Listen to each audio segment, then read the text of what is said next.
Hello and welcome back to Perspectives. On today's show, we'll take a look at Narendra Modi, particularly after his visit over the last couple of days to Punjab. We'll contrast the rhetoric to reality in light of the neglect of the Sikh state. Also, one of his own army officers is about to spill the beans on how Narendra Modi's been lying about losing land to China. Surely another argument to get Khalistan established as soon as possible. And you know how we always discuss the enormous global network of the RSS? Well, there's a new website that's just mapped the extraordinary web of RSS proxies that span the globe, and we'll take a real-time look at what it shows. And it is actually quite shocking. And Sikhs for Justice seems to have just offered $1 billion to join Trump's board of peace. Is this serious? Well, we'll have a look at one of the videos related to that in a moment. But all this and more on today's show. And of course, we'll take a look at loads of great comments at the end of the show. So do stay tuned for that. Right. So let's get underway, and we're going to start today with a big theme of today's show is general geopolitics. It is, of course, the geopolitics of Khalistan, that whole sort of Punjab area. A couple of the stories today really sort of highlight a lot of the dynamics that are going on in that region. And I'm going to start with this story, which is quite an interesting one, actually. Narendra Modi is probably a little bit nervous at the moment because there's a controversy that's just erupted in the Lok Sabha, the parliament, the Indian parliament. And it surrounds the former army chief, a guy called General Naravain, M.M. Naravain. And he's written a memoir, always a very dangerous thing. I'm sure there's always politicians are slightly nervous when these old soldiers retire and start to spill their secrets. Well, this guy has written his memoir. It's unpublished as yet. It's been delayed. A surprise, surprise. It's called 4 Stars of Destiny. And it's, as of yesterday, a bit of an argument erupted in Parliament about this very manuscript. Now, it was started by the leader of the opposition, Rahul Gandhi. Of course, Gandhi is the leader of the Congress party that stands in opposition to Narendra Modi's BJP, the governing party. And Gandhi used this text to challenge Modi's government and their narrative about the 2020 China border crisis. And I'll talk more detail about what happened in that. Many of you probably remember it was a bit of a spat between Chinese and Indian troops on the border about five or 6 years ago. And of course, this spat in the parliament led to a pretty heated debate, to put it mildly, with Defence Minister Rajnath Singh. And of course, a demand for evidence from the Speaker. So what's it all about? Well, this memoir, called 4 Stars of Destiny, was written by General Naravain. He is the 28th Chief of the Army Staff, so he's really an extraordinarily senior member, or former member of the Indian military. So he knows stuff, to put it mildly. And his memoir has been deliberately held up by the Indian Ministry of Defence for over a year, because the book reportedly contains sensitive details about what happened in 2020 in the Galwan Valley, and also to do with something that was called the Agnipath recruitment scheme. Now, in India, high-ranking military officers must have their writings cleared by the government before they can be published, obviously, to ensure that no classified national security information is leaked. I mean, it's a pretty common concept. We do the same here in the UK, but the same in the States and all around the world. If a military, in fact, if any former state employee, whether it's the military or a politician, wants to write a book, it usually has to be cleared first by the state, because quite often, particularly in this case, they would have signed their Official Secrets Act, or the nation's equivalent to the Official Secrets Act. Anyway, but by withholding the clearance of this book, the state is basically muzzling this guy and muzzling all former top officials whose first-hand accounts might contradict, of course, the official government line. And this is a practice that's often criticised by the diaspora, particularly as institutional censorship designed to protect the ruling party's image. Surprise, surprise. Now, this 2020 standoff is called as the Rechin La standoff. In the book, excerpts of the book cited in Parliament refer to a critical night in August 2020 at a place called Rechin La. This is a mountain pass in High Ladakh, right up in the Himalayan foothills, this border region with China. Now, Naravain describes what he calls a hot potato situation. In other words, a potentially dangerous situation, where Chinese tanks were advancing, and he repeatedly sought clear directions from the political leadership, specifically Defence Minister Rajnath Singh, on whether he should open fire or not. He needed orders. This could be potentially a World War III scenario, at least an India-China war scenario. Do I open fire on these Chinese tanks that are advancing upon us? So the memoir suggests a complete vacuum of leadership. In other words, no orders were forthcoming. He had to make his own decision. And it implies a complete vacuum of leadership in India, forcing the guys on the ground, the military, to make high-stakes decisions themselves. And these are not military decisions, these are political decisions. And this is so important because this is a soldier. He's trained to be the best. He's trained to be a soldier, to make military decisions. I have tanks advancing on me. I am going to open fire. It's a defensive action. But politically, this literally could start a war between China and India. So the politicians needed to make that call, but they didn't. They failed him. And this is why his anger has obviously manifested itself through this book. Now, ultimately, certainly from outside India, it's viewed as a failure of the civilian government to provide what's called a rules of engagement. Every government should issue a rules of engagement to its military, which are clear instructions on when to use force. But clearly this has failed here in India. And it does ultimately leave guys like this, and I have always ultimate respect for soldiers, whatever uniform they wear, but it leaves soldiers like this in a legal and tactical limbo against an enemy. I mean, picture the scene. He's got tanks bearing down on him. What does he do? It's such a failure of politicians. So during this debate in the Lok Sabha, Rahul Gandhi linked this border crisis to the failure of a much bigger thing. And we've talked a lot about India generally and its geopolitics. It's failing. Watch my podcast last Friday about its failing economy, because this is linked to this as well. But they have, Modi and the BJP have this what's called a Make in India initiative. It's almost the equivalent to Trump's MAGA, Make America Great Again initiative. It's like a flagship program aimed at turning India into a global manufacturing base, a hub. Now, Gandhi argued that India's reliance on Chinese components for electronics and machinery makes it strategically vulnerable. So again, you can start to see how the geopolitics of all this is related to Khalistan, so I'll come on to that in a moment, but I'm just giving you a bit of context about the geopolitics between China and India. So, of course, what Rahul Gandhi has highlighted in the Lok Sabha is that, look, we in India and your Make in India initiative is actually reliant on Chinese components for electronics and machinery, and it's making us vulnerable.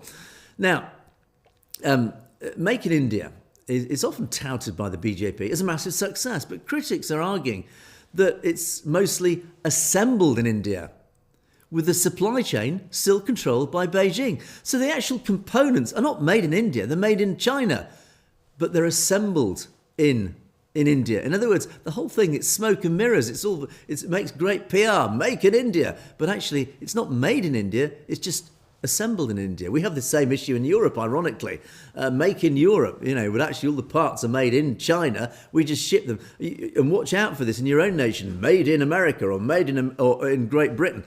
What's usually the case is the components are not made here, they're made in China. They're shipped into our countries, assembled in our countries, so that the manufacturer, the seller, can label it made in America, or made in Canada, made in Britain, made in Australia, etc. It's an old trick.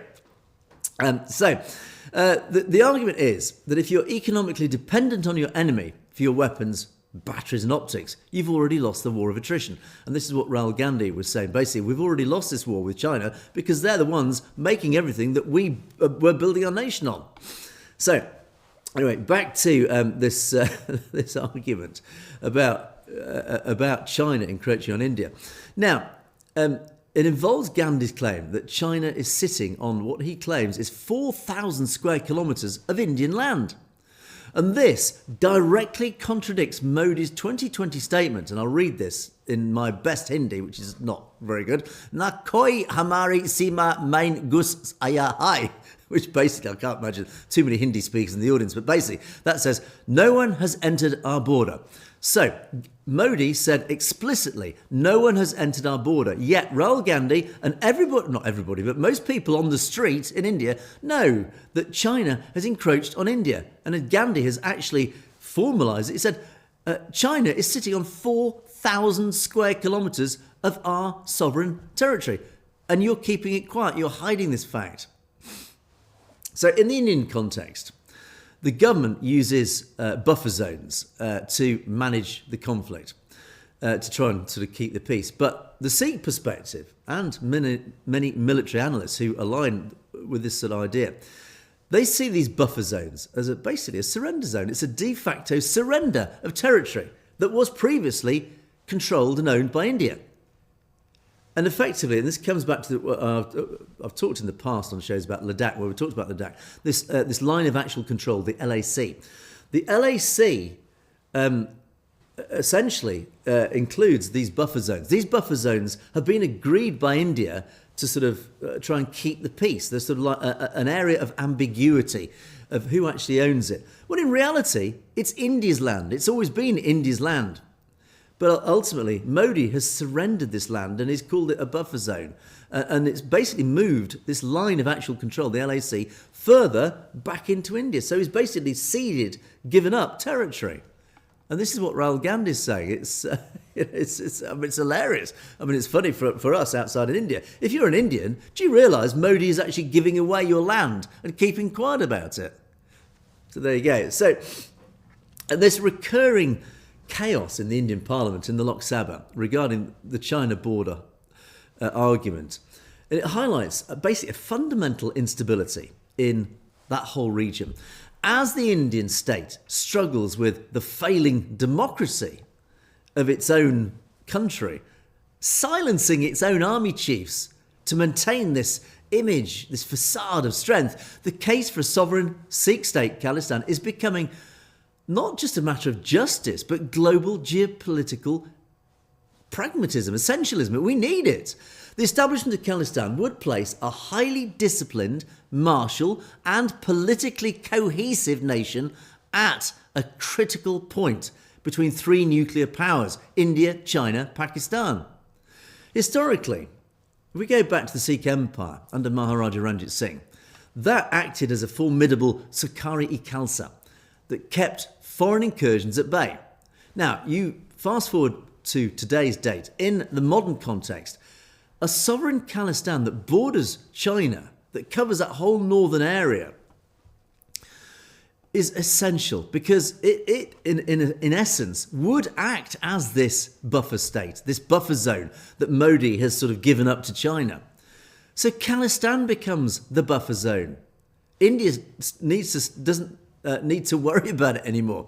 So unlike the current Indian administration, which is often paralysed, frozen by the need to balance domestic Hindutva optics with military reality, Khalistan would have a singular, focused interest in maintaining the integrity of its borders. In other words, India just lets Khalistan do the job for it. It doesn't then need to worry about China. Now, from a regional stability point of view, Khalistan would mitigate this whole risk of a direct China-India total war. Khalistan, once again, I've talked about Pakistan-India. Khalistan forms that buffer zone, that regional buffer zone, to prevent an India-Pakistan war, which has been threatening to erupt for decades. It also potentially could stop a China-India war, which really would be a big war. You've got two future superpowers fighting it out. That potentially could be World War III. Buffer states, like Khalistan would be, naturally reduce that friction of a direct long border contact between two enormous competing empires. And by providing a neutral, internationally recognised sovereign zone, Khalistan would then force Delhi and Beijing to engage in more grown-up, more sophisticated, more multilateral diplomacy, rather than this current situation of skirmish and then hide it, don't talk about it. So the Sikh diaspora's commitment to transparency, to human rights, all these things that we talk about on a daily basis, and particularly in the light of all sorts of issues that we have in India, like Bandi Singhs or Amrit Pal Singh, whatever, and of course the state persecution of minorities. But the Sikh diaspora's commitment to all these ideals, that would channel into Khalistan, because it would ensure that the Khalistan government remains accountable under its Panj-Pyari governing model to international norms, to the international recognised rule of law. And it's in stark contrast to India, to Modi's India and the Godi media, and this censorship that's seen in India today. So a stable, independent Khalistan would manage its borders based on simple, basic military intelligence rather than political PR like Modi does, like India does. Therefore, preventing this kind of leadership vacuum, as per Navain's memoir. Now, for the global community, for the world at large, a buffer state that prevents the two most populous nations from basically accidentally stumbling into a nuclear conflict over these silly little areas on their borders. It's not obviously just a Sikh issue, it's a global issue. And it's necessary to basically stop World War III. Again, another argument why this simple memoir actually ultimately points to another reason why we need Khalistan. So, there you go. So let's move on to my next story. Gurpratap Singh Pannin has been very vocal. He's always very vocal. He's vocal on a daily basis. This is an interesting one. I always chuckle when I talk about Gurpratap Singh Pannin, because his rhetoric is always very bombastic. It's very outgoing and very loud, but it always comes from his heart. It's always basically from the right place. His latest video, and I'll play you a couple of minutes from his latest video. It's quite long. It's about 5 or 6 minutes. So I'll give you maybe the first 2 or 3 minutes, and it's interesting because he talks about amazing. I don't know how serious this is, and some people said, "Oh, it's a fake video." I don't think it is a fake video. I may be wrong, but I don't think it is. But if it is fake, it doesn't matter. This is basically, these are words that I have absolutely no doubt Gurpratap Singh Pannin would make anyway. So I think it is genuine. But basically, what is stated is he wants to join Donald Trump's Board of Peace. You all will recall that Donald Trump, after the recent issues with Iran, Venezuela, all these sorts of things, and particularly what's been going on in Gaza, he's setting up his own, what he calls a Board of Peace. Now, the international community are a little bit sort of, what's this all about? Because America is obviously a member of the United Nations. Of NATO. It's also of the UN. But Trump feels that NATO and UN are failing. They are failing bodies. And in fact, we on this show regularly talk about NATO and the UN, and we usually look at it through the lens of a fairly negative lens, because we likewise align with Trump's view in the sense that we think these bodies are great in theory, but they're basically talking shops. In practical terms, they're not very effective. And Trump's call this out. He said, they're not effective. We're basically bankrolling it. American taxpayers, you guys watching here from America, you're paying for the UN and NATO, etc. And what are you getting back? Actually, not very much. I mean, you could argue, yes, world peace, great.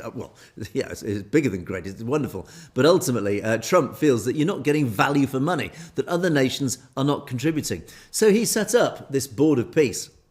To be a member of the Board of Peace, you need to pay $1 billion.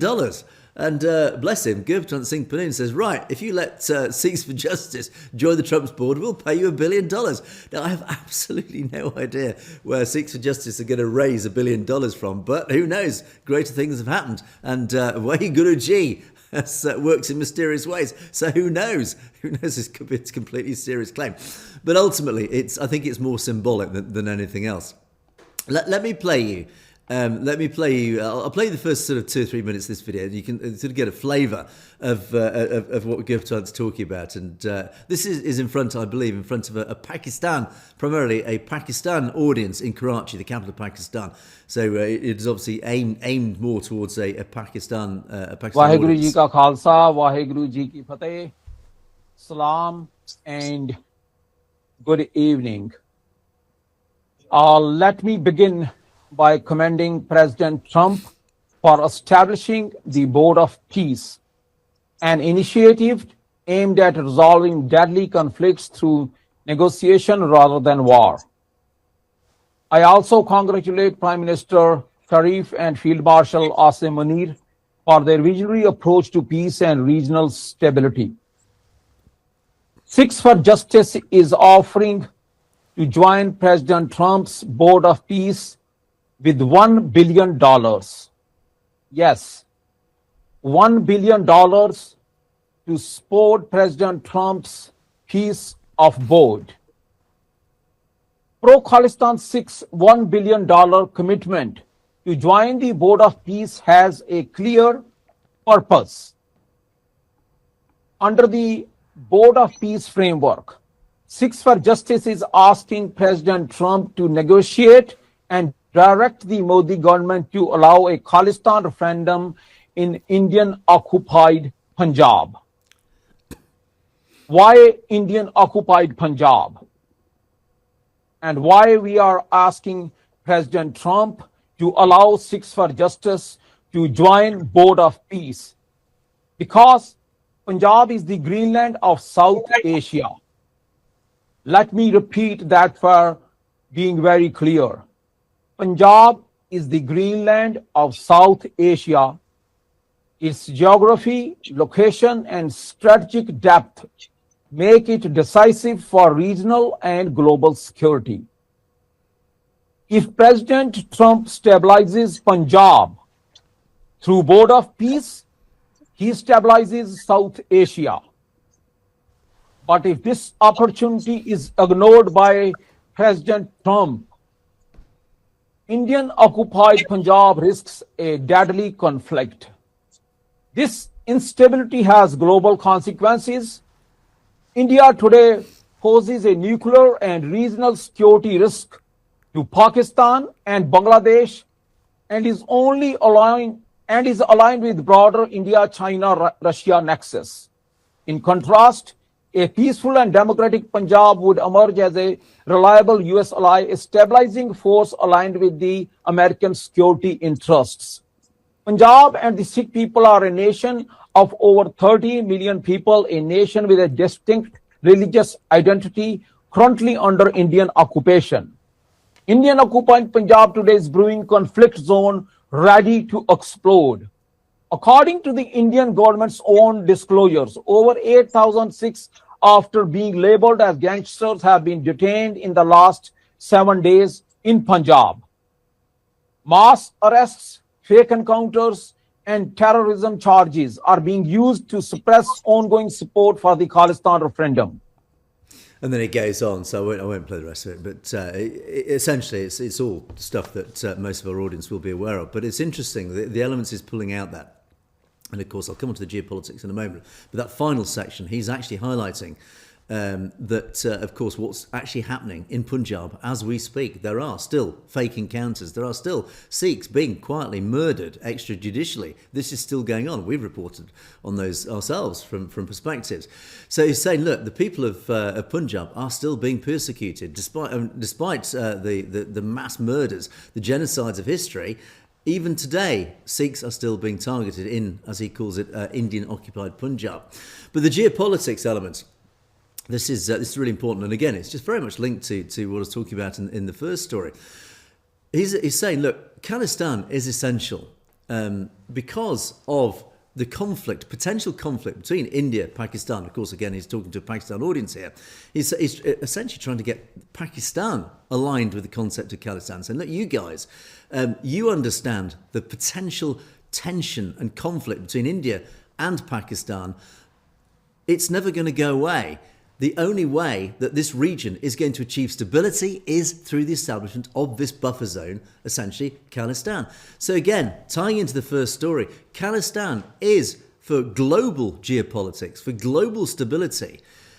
It is essential because this whole region, this subcontinental region, is a potential flashpoint. You've got 3 nuclear-armed powers, Pakistan, India, China, all with their own conflicting tensions that are, rising and falling year after year. Bill Clinton, the former president of the United States, said about 25 years ago, he said, I fear that this situation, India-Pakistan situation, is the most likely to trigger a global nuclear war. That's how serious people globally think of this issue. So what Panoon is basically saying is, look, you guys in Pakistan need to align with the Khalistan idea. the concept of establishing Khalistan because it serves your country a huge benefit, as it does for regional stability and, by extension, global stability.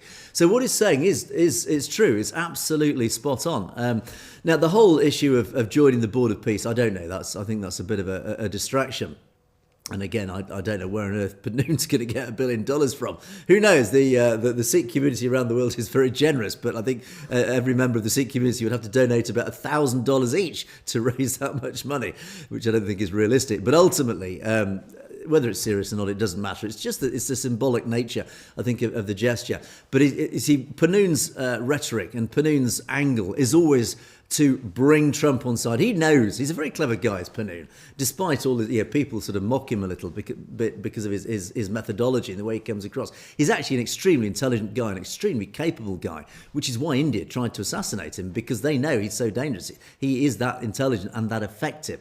So he knows how to play people. He knows human nature, and he understands Trump. Trump is ego-driven, and Panoon knows that if he appeals to Trump's ego, Trump will then start to take note of him, will notice him, and start to align with his ideas. So this is why many of his videos, many of his appeals that are very public, very PR sort of based, public relations based, they deliberately try to inure himself to Trump. Basically, is flattering Trump to say, look at me, Mr. Trump. You need to align with us. We're aligned, and here what we're doing is actually aligned with your MAGA movement as well. So that's really a lot of the thinking behind this.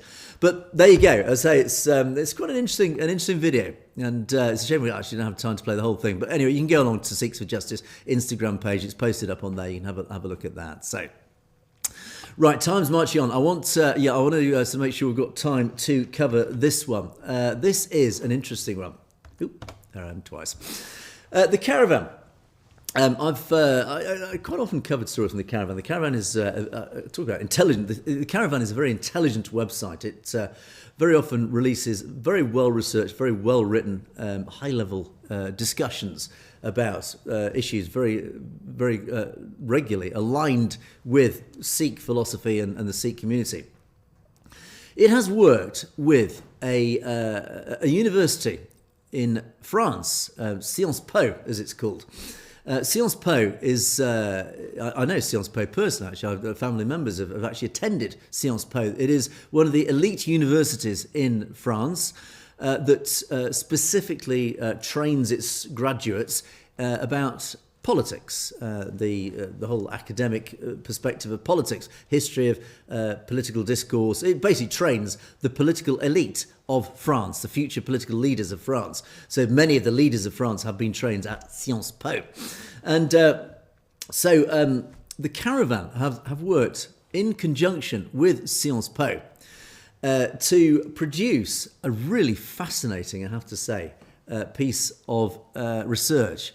So I'm going to show up now. Let me by the magic of technology. There we go. That's their website. So, and I'll pop up my little face there so I can talk to you as well. So this is it's a magnificent piece of research, and I really take my hat off to the caravan and the researchers at Sciences Po. This is Sciences Po Surrey. The Sciences Po has various campuses or outlets around France. The specific one is Surrey, which is a Centre d'études et de recherche internationale. This is a new data set stored at Sciences Po in their on one of their servers. It's published by the caravan officially, and it's designed to shed light on the global network of the RSS.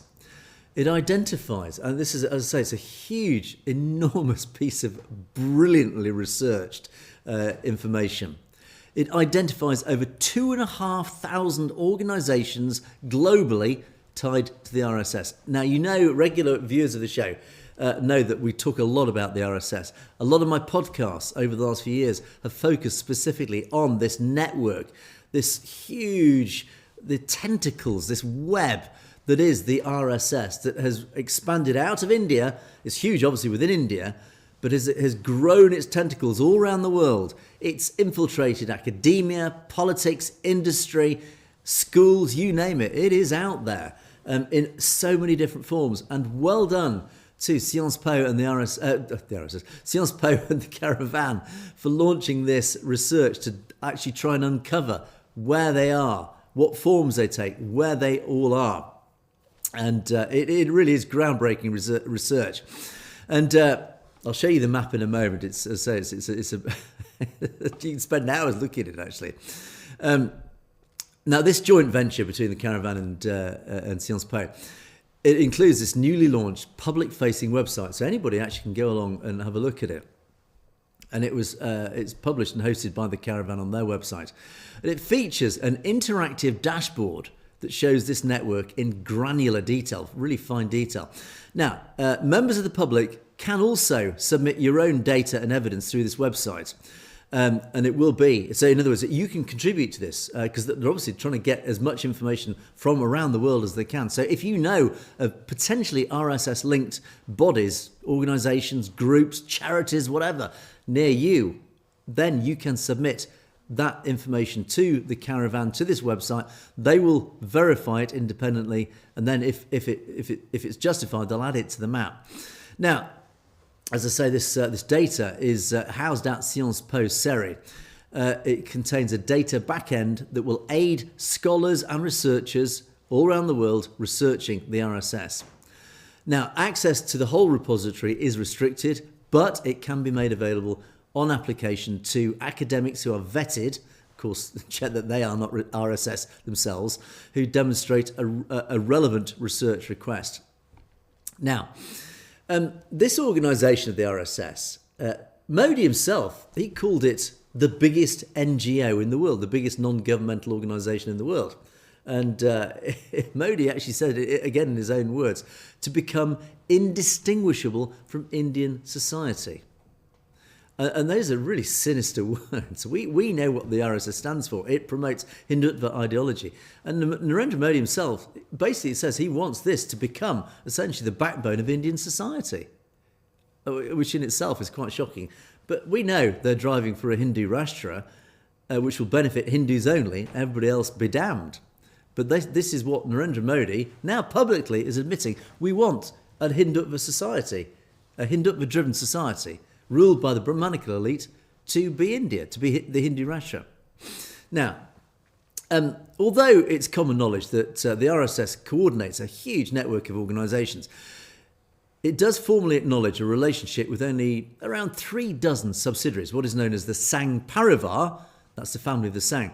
Now, through the strategic disguising of all its other proxies to its affiliates and its subsidiaries, observers have never been able to access or even see how comprehensive this organisation is, how widespread the network is. And this deliberate hiding, this obfuscation and shape-shifting has allowed the RSS to ensure that there's so little known publicly about what it is, where it is, how it moves, how it's resourced, how authority travels through the network, how it's controlled, and where its influence begins and ends. It also allows the network to appear like this loose sort of chain of vaguely linked organisations. It's really vague, it's very hard to pin it down and identify it, rather than being essentially a centrally controlled, centrally directed, bureaucratically managed hierarchy of a network, is what it really is. And the RSS, because of the way they've managed to sort of hide it, it can enjoy what it calls plausible deniability. Yes, that great technique of the Indian government, whether it's transnational oppression or it's the RSS and how that operates. But it gives Indian government, essentially the RSS, plausible deniability for a whole range of activities. And it creates this air of mystique, where its influence appears all-encompassing, but at the same time, it's beautifully hidden. And it can take credit and responsibility, basically, where and when it chooses for its successes. But we don't need to concede that the RSS is unknowable. Over the course of a rigorous 6-year data collection process, it's taken 6 years for these guys to put this together. This project has demonstrated that rather than a mere 36 organisations, whether it was 30, 40 organisations that we thought it was, or many people thought it was, the RSS is actually at least 2,500 distinct organisations. Now, many of them share the same people, the same individuals. They work out of the same addresses. They regularly co-organise events together. They claim overlapping spheres of work, and they're tied by shared flows of money, both domestically from India and transnationally. Now, this evidence suggests that these organisations are not a loose family. They're not just a loose collection of bodies, as the RSS like us to believe. Instead, it is a tightly networked part of one large and very dangerous entity. So let me show you this. Let's go to this map. And you start to see, and I'll sort of scroll around, I'll just play it in real time so you can have a look at it. But you can start to see it's global. I mean, this one is even over here in Russia. Click on it. Let's click on it. Overseas Friends of the BJP, based in Russia. Click on it, and there you go. A full breakdown of who it is. Founded in 2014, advocacy lobbying organisation. It's international, affiliated with the BJP. It's a political organisation that actively campaigns for the BJP among the Indian diaspora in Russia since 2014. So there you go, even in Russia. But of course, unsurprisingly, in the main diaspora areas, let's zip across to the United States. Here we go. Bang, 107 bodies spread across, all the way across from the East Coast to California, unsurprisingly, the big diaspora, Indian diaspora in California. There you go. Let's click on one random. What does that one say? There you go. So there's two there. Let's zoom into there. Pick one at random. American Hindu Federation. Yes, we know that body very well, don't we? Federation of Hindu Associations.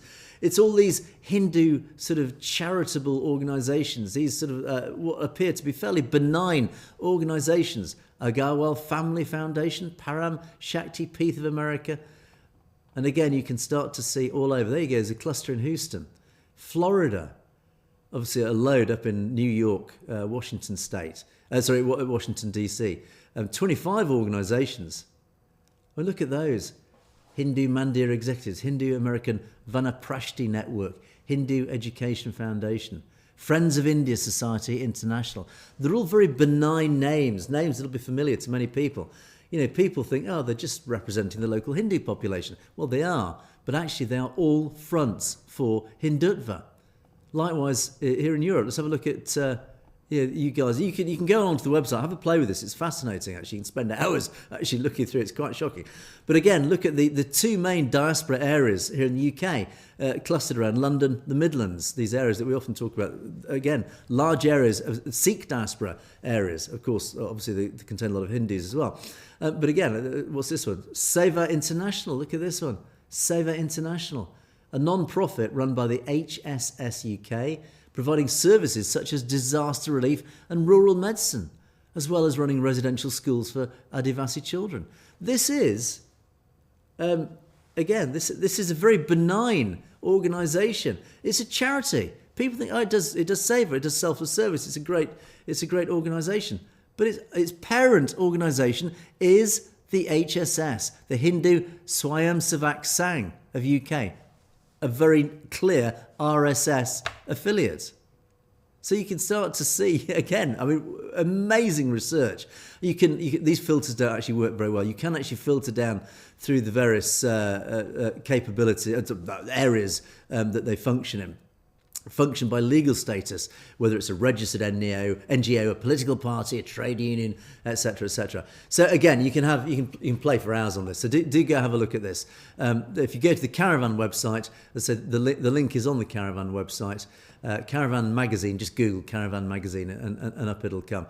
But as I say, it's an absolutely fascinating project. Well done to the Caravan and the guys at Sciences Po for putting this together. It's, as I say, it's quite shocking actually.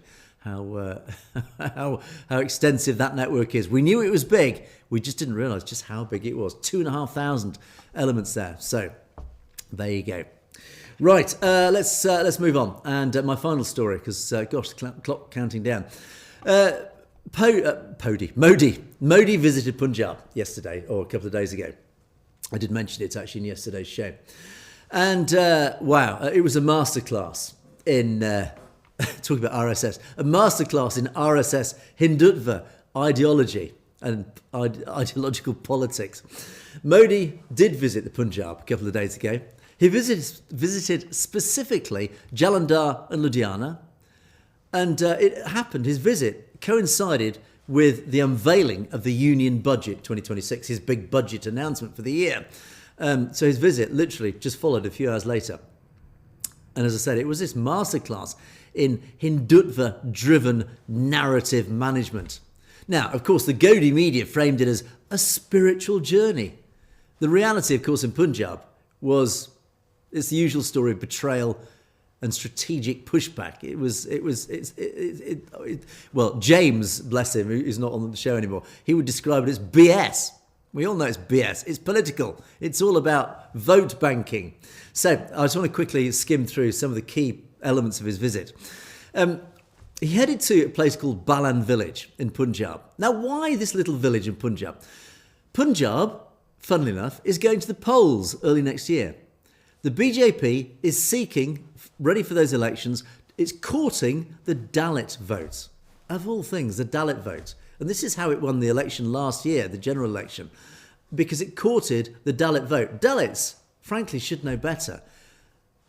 Hindutva ideology is supporting the caste system where the Brahmins control India, the upper caste control India. The Dalits are the lowest of the low. They are at the bottom of the pyramid. And yet, Modi manipulates the Dalits to say, vote for me and I will keep you, he doesn't say this, but basically, you vote for me and I'll maintain this prison that you find yourself in. Basically, you are the slaves of our nation. Anyway, so he's deliberately gone to this village in Balan to court the Dalit vote, specifically the Ravidasyas.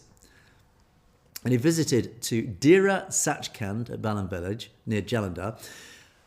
He also, as part, and again, it was deliberately designed, I'll give a little bit of detail of that in a moment, but he also renamed the airport, and again, I'll talk about this in a moment, where he landed after Guru Ravidas, the 15th century mystic philosopher poet, who also happens to be the patron saint of the Ravidasya community, concentrated in the Doaba region of Punjab. So again, all political. He's done these acts not for out of niceness or charitability. He's done it to court their vote. Suddenly, the Dalits are important to him. He needs their votes, so he's renamed the airport to get them on side. And funnily enough, the date of his visit, February the 1st, happens to be Guru Ravidas's birthday. Again, he doesn't do anything without a reason.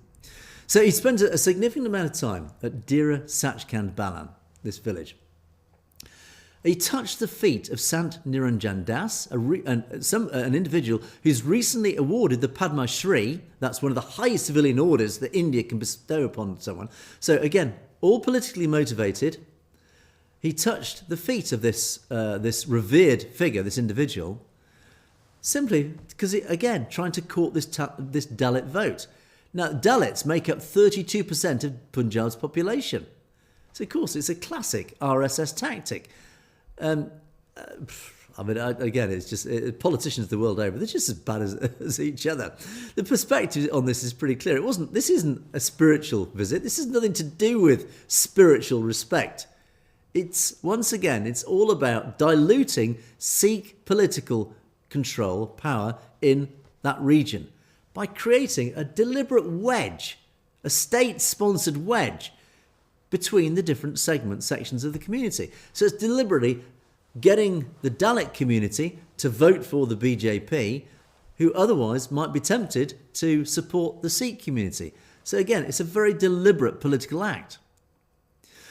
Now, the renaming the airport, Modi inaugurated a new terminal at Halwara Air Force Station and renamed Adampur Airport as Sri Guru Ravidas Ji Airport. Now, of course, the Godi media hailed this as infrastructure growth, a wonderful thing. The Sikh community rather sees it a little bit different. In fact, rather ironically, Halwara remains a strategic military hub for the Indian Air Force. And again, it's a reminder of the militarisation of Punjab. Of course, there's a huge outcry when, in the recent Operation Sindoor, this Pakistan-India conflict, Modi moved nuclear-armed bombers to the Punjab, to these Air Force bases. Sikhs were furious about it.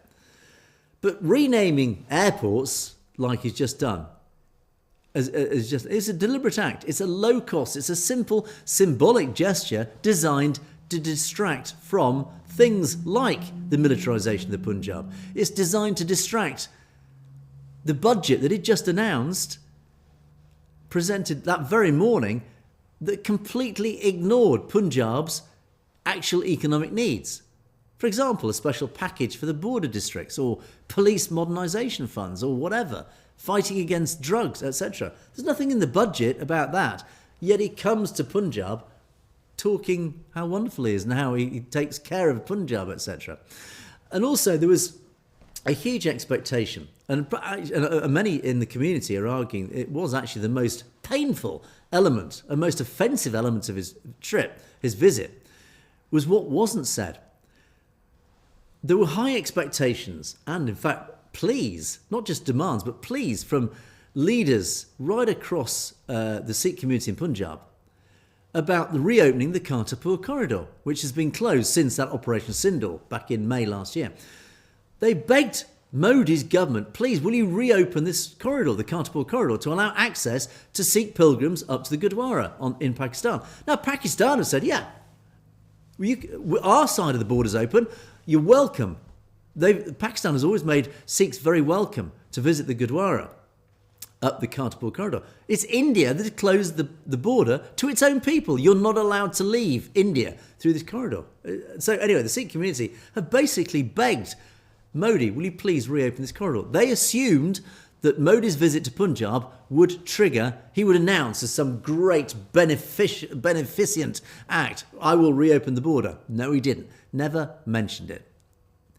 And it was made even more glaring by the simultaneous viral images, for example, of the World Bank president, a guy called Ajay Banga, also a Sikh, paying obeisance at Gurdwara Panjsahib in Pakistan.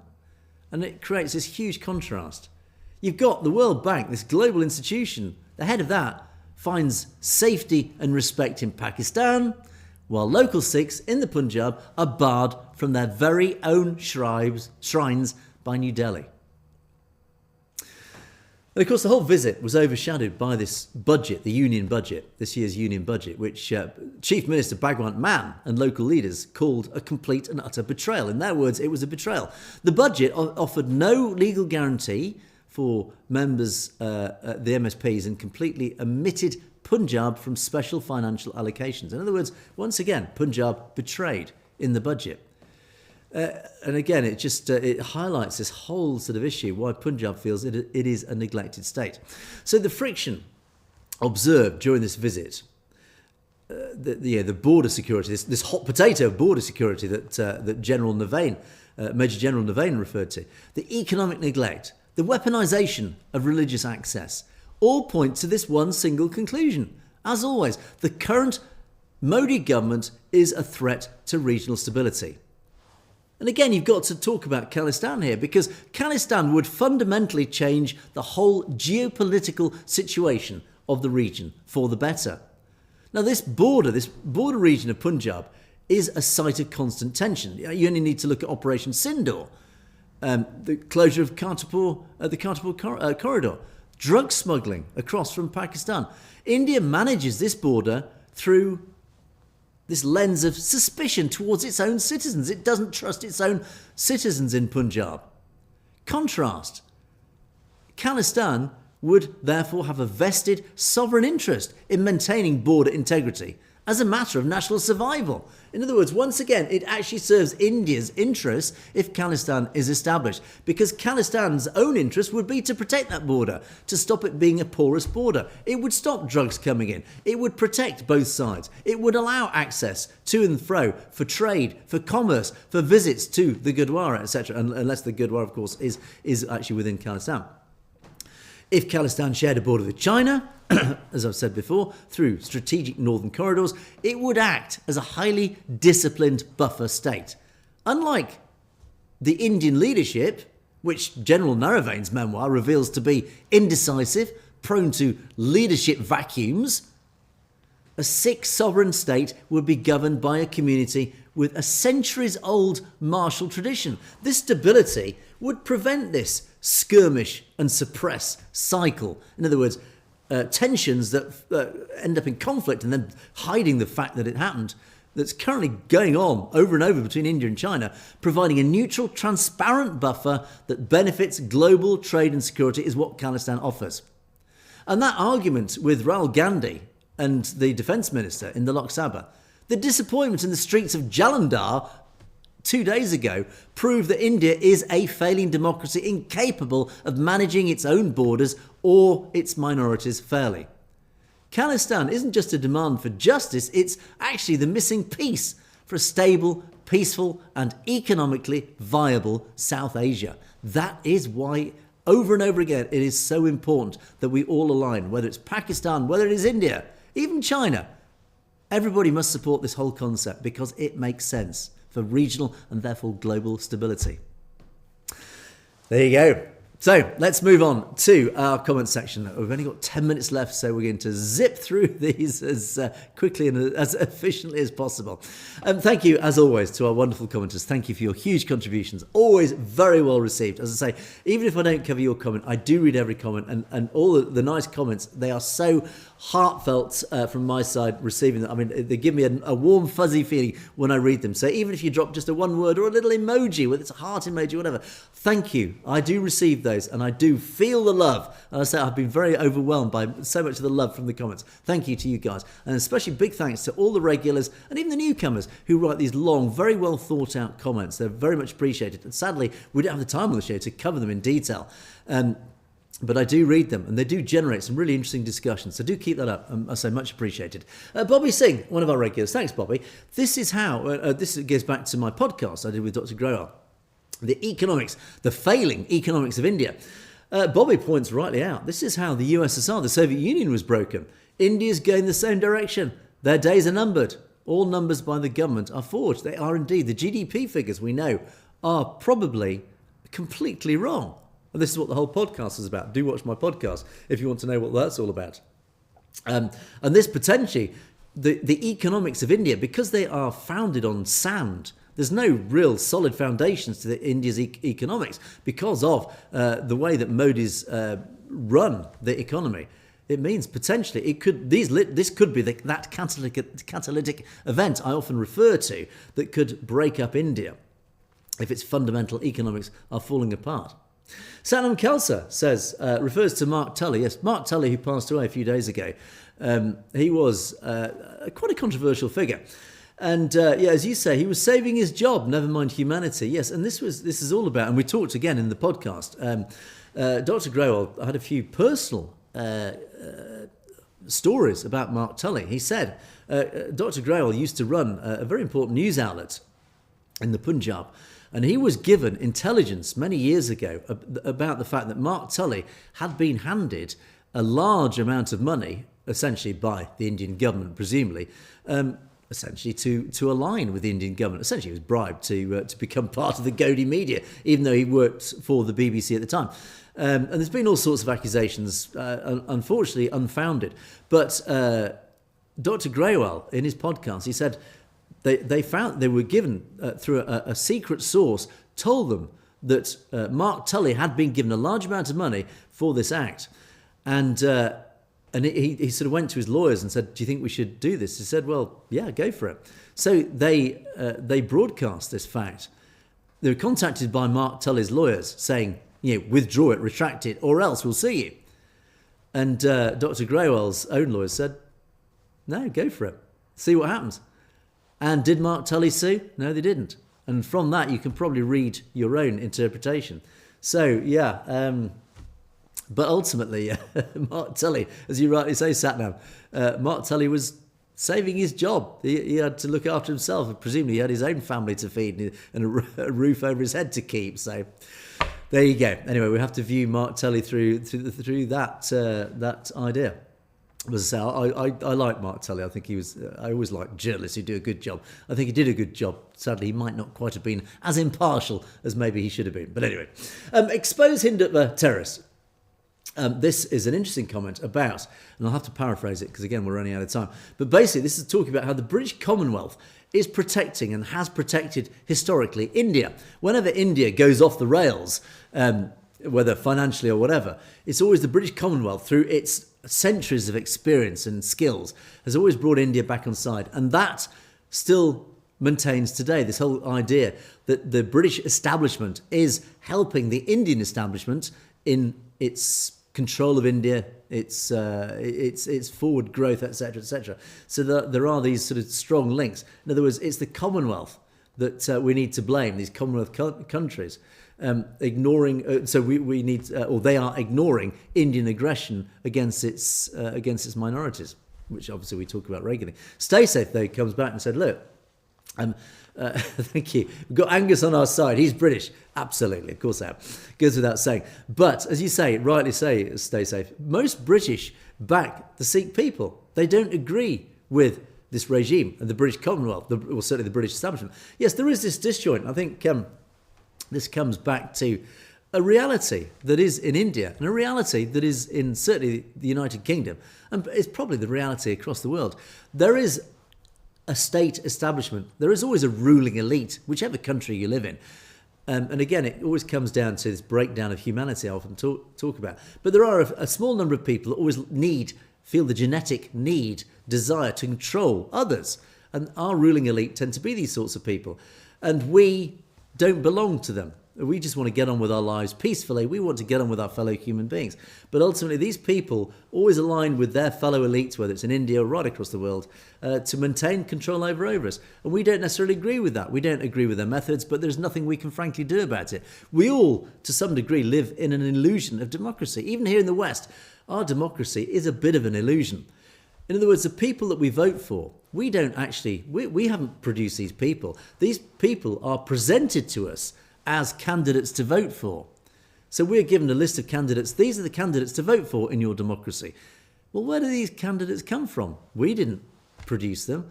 They've basically been produced by somebody else, the ruling elite, essentially. So the ruling elite, this is the sad reality of life in the West and in democracy, whether we like it or not, is the ruling elite of our nations, America, Canada, Europe, Australia, it doesn't matter.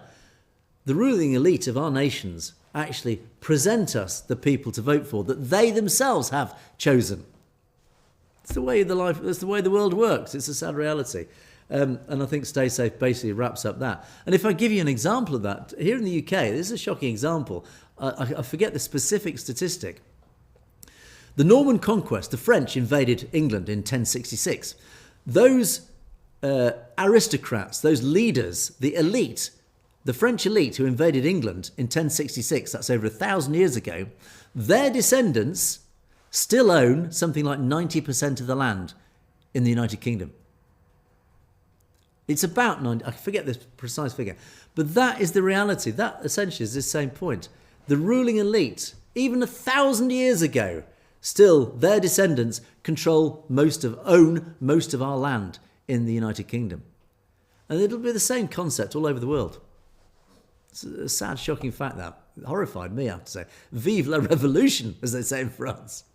Oh gosh, we've only got 2 minutes left. I got this wonderfully long but really, really well thought out comment from Sandeep saying, thank you, Sandeep, for your comment. This is only a small section of the original comment. Thank you for the effort you put into this. It's fascinating. But ultimately, you talk about the Constitution, the Indian Constitution. I'm going to very quickly paraphrase this.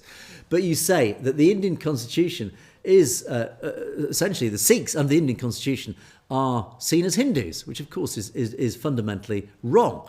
But the Indian Constitution was drafted by the Brahmins for the Brahmins to ensure that the Brahmins can maintain control forevermore over India. And that is a sad fact. It is, as you say in your words, it's a sham. The Indian Constitution is a collection of Manusmriti books which are completely anti-human. And you talk about dirty policies. The Hindu majority state of India has made all its neighbouring countries, whether it's Punjab, Kashmir, Nepal, Bangladesh, etc., its enemies. China's become an enemy. And then you talk about the history. So essentially, this is a beautifully written summary of essentially the Constitution was, and I'll paraphrase it again, the Constitution of India was written by the Brahmanical elite, controlling elite in 1949-50 to control India, to ensure that they will always maintain control of India. So this is why the Indian Constitution is a document that is the worst possible thing that could have happened to India.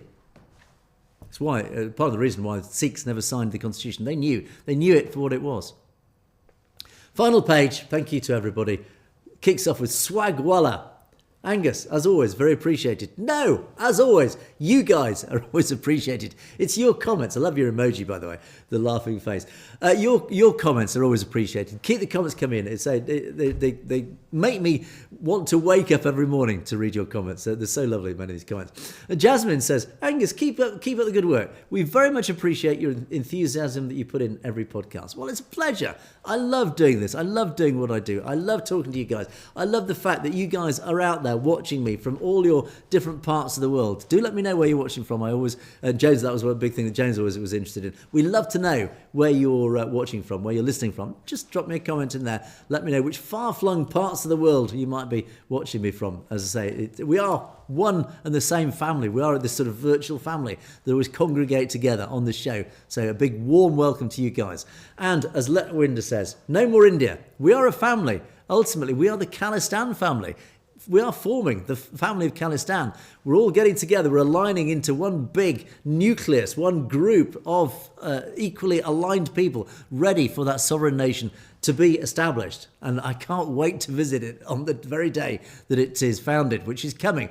As Sukha Singh and Sandeep Singh say, Khalistan Zindabad. Absolutely, the words we always like to finish the show on. So as always, a huge thank you to you guys. Thanks for all your loyalty. Thanks for watching. Thanks for maintaining the show day to day, because I say I couldn't do the show without you guys.